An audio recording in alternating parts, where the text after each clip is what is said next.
I advise entrepreneurs all day, every day. And today I'm going to share some of the top questions they asked me this week. Hi, I'm Joanna, and I help visionary leaders bring their ideas into reality through simple systems. On this channel, I share those systems so that you can become an operational leader. Make sure you subscribe so you never miss an update. I spend multiple hours a day in calls with entrepreneurs who have problems to solve. So this week, I thought I would share some of the top questions that I get so that you can learn from them. The first question that I want to talk about is, what do I do when my systems are down? Now, I'm pretty sure if you work in the digital marketing or digital product space, you've probably been personally victimized by an outage. Maybe Instagram goes down or it's Cloudflare, but something happens that breaks everything and nothing works. If that happens, I want you to breathe and go for a walk. Seriously, don't stare at your computer, don't get freaked out, just take a little break. There's a good chance after a short break, grabbing a coffee, going for a walk, chatting with a friend, when you come back to sit down and get work done, everything is working. Now, if at that point it's not done, pick the one thing on your to-do list that you keep not doing. That personal thing that you always put off. For me, it usually has something to do with calling for dentist appointments or insurance. And probably after that's done, the outage will be over and you'll be able to get back to work. The next question I want to talk about is, what should I include in my membership? This is something I actually got asked multiple times this week, were clients working through what they wanted to actually offer in their membership. Now, normally when brainstorming this, people tend to start brain dumping everything it is that they offer.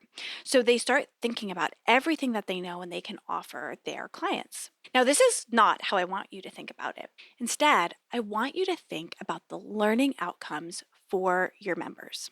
What is it that you teach? Then take those things and make those what you teach in your membership. So, as an example, if you help people grow on Instagram, think about the first 5 things someone needs to grow on Instagram. Make that the content of your membership. The next question that I want to answer is, should I use Kajabi's email or Flowdesk?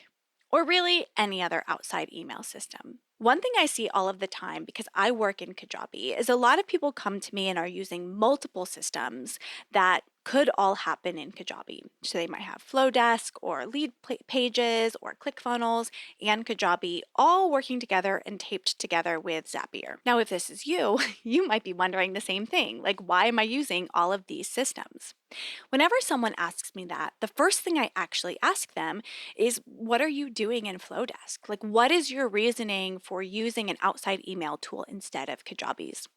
Now, in most cases, it's because, well, I started on Flowdesk and then added Kajabi, or someone told me Kajabi's email was bad, so I got Flowdesk. If you don't have a good features reason to be using an outside email tool, then don't use it.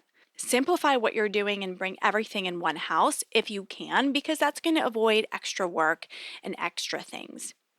If you have a good features reason, then it could be worth it to keep both systems. Next, I want to talk about a really interesting case I talked through with someone this week.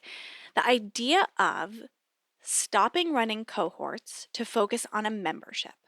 Now, memberships are really popular right now. All kinds of experts are talking about the importance of memberships. They're super popular and people are moving in this direction. Before I answered that question, I asked some more follow-up questions to better understand her case. First, I asked how her cohorts were selling. Was it significant revenue? Then I wanted to understand, what is the goal of those cohorts and how they work. Now, as we were talking through, it became very clear that her cohorts do make her significant income. And it was also clear that those cohorts offered a really specific transformation that someone's really only going to go through once. Because of that, I recommended she keep her cohorts and instead simplify by turning all of her smaller, lower ticket offers into one membership she can sell. So from a sales perspective, she would focus on selling her membership that has a lot of her lower ticket offers all together, where she can warm people up. So when they're ready for that larger transformation offered in the cohort, they can join that. And then when they don't need that anymore, they can stay in the membership to get continued support. This is actually really similar to the problem we discussed earlier about what should you include in your membership. A lot of times we focus on what's popular and what other people are doing instead of what it is our customers need. If what you're offering is a 6-week transformative program, a membership isn't the right mode for that, right? Because you want that 6-week condensed time period. If what you're offering is more about ongoing change and ongoing growth and that builds on itself, a membership is going to be a better model. So when you really understand what it is that you actually need to teach and what your clients need to go through to experience their learning outcomes, then you make the product delivery match that. So here's the last one for today's video. Someone this week said to me, I got 10,000 people to my website and no one bought. What do I do? Now, something you learn from me is normally a question gets more questions. I needed a better picture of what happened in order to really assess what happened. A lot of people will get a ton of traffic to their site, no sales, freak out, and change everything. But that's not what you should do. So I asked some follow-up questions to understand what she was doing that may have driven that traffic to the page.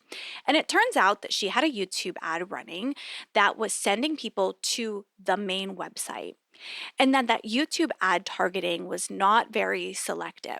I think likely what happened in this case is she sent a lot of unqualified traffic from that ad to the website that has lots of CTAs, lots of places to click. I suggested she throw out that data and almost forget about it like it never happened. What I recommended she do is build a page that just gets people into a free trial of her offer and then follows up with them to sell the main offer. Then I recommended she create YouTube ads that promote the free trial and send people to that free trial page and not the website where they can click and go all over the place. Once she's getting traffic there, if people aren't doing the trial and people aren't converting, then she should think through her messaging and what might need to change in order to get people to buy. Thank you for listening in as I shared some of the questions that I received this week from entrepreneurs just like you. If you have any questions, leave them in the comments and I will answer them in my next one.